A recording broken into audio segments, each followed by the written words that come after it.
তুমি আধা রাধা আধা কৃষ্ণ সাজিলে বৃন্দাবনে। তুমি আধা রাধা আধা কৃষ্ণ সাজিলে বৃন্দাবনে।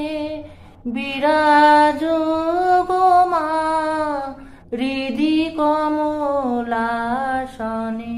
ওম জননীম শারদাম দেবীম রামকৃষ্ণম জগদ্গুরুম পাদপদ্মে তয়োশ্রিত্যা প্রণমামি মুহুর্মুহু।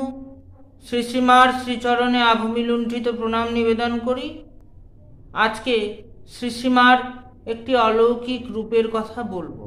একবার এক ভক্ত শ্রী রামকৃষ্ণ পুঁথি পড়ে মার কথা জানতে পেরে মায়ের বাগবাজারের বাড়িতে এসেছিল মার সঙ্গে দেখা করতে। ঘটনাচক্রে তার গর্ভধারিণী মায়ের নামও ছিল সারদা। খুব সম্প্রতি তার মাতৃবিয়োগ হয়েছিল। তিনি গেলেন মার সঙ্গে দেখা করতে।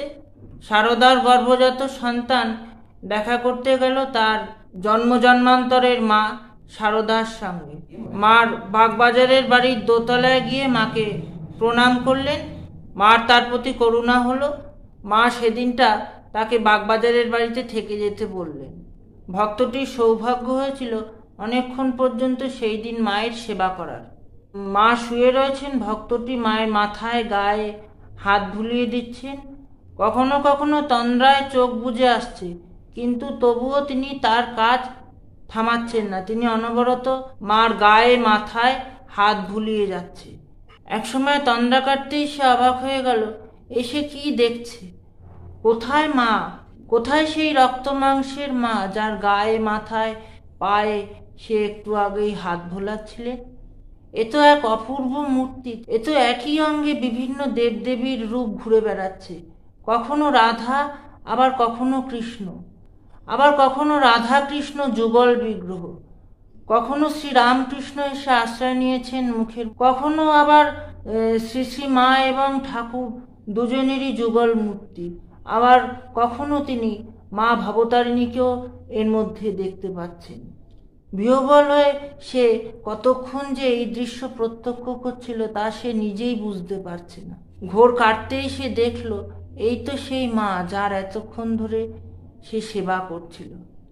মা যেন তার দিকে তাকিয়ে এখন মিটিমিটি হাসছে।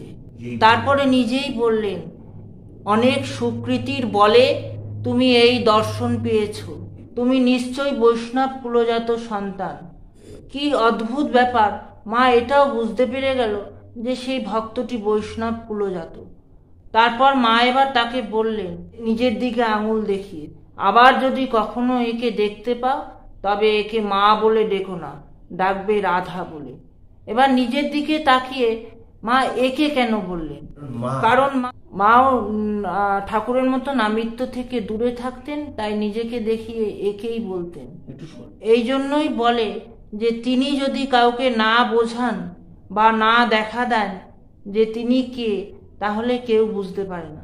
মা একই রূপে ভক্তটিকে রাধা কৃষ্ণ উভয় রূপেই দেখা দিলেন। এখানে গানটি ভীষণ মনে পড়ে যায় যে তুমি পুরুষ কি নারী তোমাকে বুঝিতে পারি, তুমি আধা রাধা আধা কৃষ্ণ সাজিলে বৃন্দাবনে, বিরাজ গো মা হৃদি কমলাসনে। তুমি পুরুষ কি নারী বুঝিতে নারী, স্বয়ং না বোঝালে তা কি বুঝিতে পারি। তুমি আধা রাধা আধা কৃষ্ণ সাজিলে বৃন্দাবনে, তুমি আধা রাধা আধা কৃষ্ণ সাজিলে বৃন্দাবনে। বিরাজ গো মা হৃদি কমলাসনে। একবার বিরাজ গো মা হৃদি কমলাসনে। শ্রীরামকৃষ্ণ অর্পণমস্তু। জয় মা সারদা।